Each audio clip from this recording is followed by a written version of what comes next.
امام بخاری نے فیصلہ کیا کہ نیشہ پور میں جا کے مدرسہ بناتا ہوں۔ امام مسلم آپ کے شاگرد ہیں جنہوں نے مسلم شریف لکھی ہے، فرماتے ہیں جب نیشہ پور امام بخاری آئے تو اتنا بڑا استقبال ہوا کہ میں نے اتنا بڑا استقبال دیکھا نہیں کبھی۔ امام بخاری نے وہاں مدرسہ بنایا، ہزاروں طالب علم آنے لگے، لیکن ایک منہ دیکھ دیکھ کے بندہ تھک بھی تو جاتا ہے نا۔ شروع میں بڑے ذوق سے لوگ آتے ہیں، پھر انہیں کمزوریاں نظر آنی شروع ہو جاتی ہیں۔ بچے سالن نہیں کھاتے، 4 دن ایک ہی روز کھانا پڑے تو پھر آہستہ آہستہ فرینڈ پہ بیٹھنے والے اینڈ پہ بیٹھنے لگ جاتے ہیں، ماحول بدل جاتا ہے۔ امام بخاری کے خلاف سازشیں ہونے لگیں۔ میں کسی عام آدمی کی بات نہیں کر رہا، پھر کہتا ہوں اس بندے کی بات کر رہا ہوں جنہوں نے قرآن پاک کے بعد وہ کتاب لکھی جسے امت نے سب سے صحیح کتاب بیان کیا۔ امام بخاری کے خلاف لوگ اتنے ہوئے، بادشاہ کو جا کے شکایتیں لگائیں، اور بادشاہ نے کہا آج کے بعد کوئی بخاری کے مدرسے میں درس میں حدیث پڑھنے نہ جائے۔ امام مسلم کہتے ہیں اتنا بڑا استقبال بھی میں نے دیکھا، اتنا بڑا استقبال میں نے کبھی نہیں دیکھا، اور وہ حال بھی میں نے دیکھا کہ امام بخاری پڑھانے والے تھے اور میں اکیلا پڑھنے والا تھا۔ ساری عمر ہی آٹا گد ہے، لکھاں کیتے نہیں پیڑے، اب وقت آیا ہی تے محمد بخشا کوئی نہیں ہو بیٹھا نیڑے۔ کدھر گئے عشق کے دعوے، کدھر گئے وفا کے جذبے، کدھر گئے وہ غلامی کی باتیں، کہاں گئے وہ لوگ جنہوں نے کہا تھا کہ ساتھ جئیں گے ساتھ مریں گے، تا دم آخری وفا کریں گے۔ چلے جاتے ہیں لوگ، معیار بدل جاتا ہے، سوچ بدل جاتی ہے، کہانیاں بنا لیتے ہیں، ذہن بنا لیتے ہیں۔ امام بخاری نے نیشہ پور چھوڑ کر ارادہ کیا کہ میں بخارا چلا جاؤں، اپنے شہر۔ سنو یہ درد کی داستان ہے لوگوں، سنو، اس بندے کی بات کر رہا ہوں جس کا نام جپتی ہے دنیا۔ امام بخاری بخارا آئے، پھر بڑا استقبال ہوا، پھر بہت بڑا مدرسہ بن گیا۔ یہ وہ بندہ ہے جن کے بارے میں نبی پاک علیہ السلام فرماتے ہیں اسے میرا سلام کہنا۔ یہ وہ شخص ہے کہ شیخ ابو زید کہتے ہیں میں نے خواب دیکھی تو حضور نے فرمایا مجھے کب تک شافعی کی کتابیں پڑھتے رہو گے، میری کتاب کیوں نہیں پڑھتے؟ یا رسول اللہ صلی اللہ علیہ وسلم میں صدقے جاؤں، قربان جاؤں، میں لفظوں پہ وارد جاؤں، سونے آپ کی کتاب کون سی ہے؟ فرمایا بخاری شریف پڑھا کرو، وہ میری کتاب ہے۔ جن کی لکھی کتاب کو میرے محبوب کہے میری کتاب ہے۔ بخارے میں بڑا استقبال ہوا، لیکن پھر بخارے کے سربراہ نے کہا، سردار نے کہا، خالد بن زہلی جو امیر تھا بخارے کا، امام بخاری کا تو خیال تھا میں اپنے شہر آ گیا ہوں، اس نے کہا جی میرے بچے کو گھر آ کے پڑھایا کریں۔ آپ فرمانے لگے یہ نبی پاک کی حدیثیں ہیں، میں نے رسوا نہیں کر سکتا، جہاں سارے لوگ بیٹھتے ہیں تیرا بچہ بھی وہاں بیٹھے۔ لوگوں کو پتہ ہی نہیں لوگ کس طرح کی سازشیں کرتے ہیں۔ اس نے کہا جی ٹھیک ہے میں اپنا بچہ بھیج دوں گا، پر جس وقت میرا بچہ کلاس میں ہو اور کوئی بھی نہ ہو، اکیلا ہو میرا بچہ۔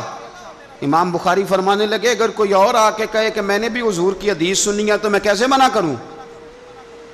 ساروں کے بیچ بیٹھ کے پڑھے، یہ حضور کے دین کا فیض ہے، یہ بڑا وسیع ہے، جو آئے گا ملے گا۔ اس نے آپ کے خلاف فتوے لینے شروع کر دیے۔ ہاں جانے کب مار دے کوئی مجھے کافر کر کے، شہر کا شہر مسلمان بنا بیٹھا ہے۔ فتوے لینے شروع کر دیے، امام بخاری کے خلاف سازش ہوئی، حکم ہوا کہ بخاری تو بخارا چھوڑ جا، یعنی اپنے وطن سے نکل جا۔ اپنے وطن میں بے وطن ہو گئے امام بخاری، نیشہ پور والوں نے نکالا تو بخارا آئے، اس نے حکم دیا تو امام بخاری بخارا سے نکلے، آنکھوں میں آنسو ہیں، لے سجنا اساں توڑ نہیں بائی، اساں جان دیتی رات تیرے، ارادہ کیا سمرقند جا کے ڈیرا لگاتا ہوں۔ حضور کی حدیثیں تو پڑھنی سننی ہے نا یارو، بڑی تکلیف میں آ جاتے ہیں کئی دفعہ دیندار لوگ، بڑی اپنے بھی کئی دفعہ اپنے بھی شکایت کر دیتے ہیں، اپنے بھی پیچھے پیچھے ہونے لگتے ہیں۔ اب یقین کریں کئی دفعہ دل کرتا ہے یار سارے باتیں کرتے تیری نہیں بنتی تھی، تو نہ کرتا۔ ایک عالم کہا کرتے تھے ایک دفعہ کہ کسی ماں کے بیٹے نے ماں کو تانا دے دیا تو ماں رو پڑی اور کہنے لگی پتر درانیاں کہنیاں تے بندہ سی، ننانا کہنیاں تے بندہ سی، تو تے میرا اپنا سے۔ اور یہ اپنے کئی دفعہ اس طرح کی بات کرتے ہیں کہ وہ کانوں سے ٹکرا کے نہیں گزرتی، وہ تیزاب کی طرح رک جاتی ہے، چھلنی ہو جاتا ہے وجود کے۔ یہ اس نے کہا ہے، اس نے میرے اپنے نے امام بخاری بخارا سے روتے ہوئے نکلے، سمرقند جاتا ہوں، پتہ چلا کہ سمرقند جانے سے پہلے ہی کچھ لوگ کہہ رہے ہیں جی دیکھو ان کے اپنوں نے نہیں رکھا، پتہ نہیں کیا حال ہے۔ امام بخاری رستے میں ایک چھوٹی سی بستی تھی خرتنگ، وہاں رک گئے۔ سنو یارو، پھر کہتا ہوں اس بندے کی بات سنا رہا ہوں جو اس امت کو سب سے قیمتی کتاب دے گیا۔ امام بخاری خرتنگ میں تھے، 62 سال عمر، سفید داڑھی، رو پڑے، اللہ میں نے ساری زندگی تیرے نبی کی حدیثیں جمع کی ہیں، اے میرے مالک تیری زمین بڑی وسیع ہے پر بخاری پر تنگ ہو گئی ہے، میرے اوپر رحم کر دے۔ امام بخاری نے وہاں دعا فرمائی، دوپہر کو دعا فرمائی، شام کو بیمار ہوئے، رات کو وصال ہو گیا۔ لے او سجنا اساں توڑ نہیں پائی تے جان دتی رات تیرے، مجھے کہہ لینے دیں بے قدراں کچھ قدر نہ جاتی، او کیتی خوب تسلی ہو، دنیا دار پجاری زر دے کتیاں دے گل ٹلی ہو، او بک روسن اکھیاں تکیو ویکھ حویلی کلی ہو، تے کوچ نصیر اساں جدوں کیتی پھر پہ جانی تھرتھلی ہو، اور میرے مرنے پہ ہر سو شور مچ جائے گا، دیکھو گے کہنے الوداع سرکار خود تشریف لائیں گے۔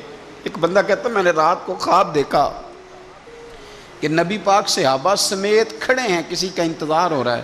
میں نے عرض کی سونیا میں قربان جاؤں، یہاں کیوں کھڑے ہیں؟ تو فرمایا بخاری آ رہا ہے۔ دنیا والے بھول جائیں پر جن کی بندہ نوکری کرے وہ کیسے بھول جائیں؟ اور ویسے بھی اگر مالک کو پتہ ہو نا میرا خادم ٹھیک ہے، مالک اور غلام کا تعلق مضبوط ہو تو دنیا جو مرضی کہتی پھرے۔ میرا آپ سے مشورہ ہے کبھی بھی دین کے لیے کچھ کرو تو بندوں سے نام نیکی کی امید نہ رکھنا، اگر آپ کو اجر لینا ہے تو رب رسول اجر عطا کریں گے۔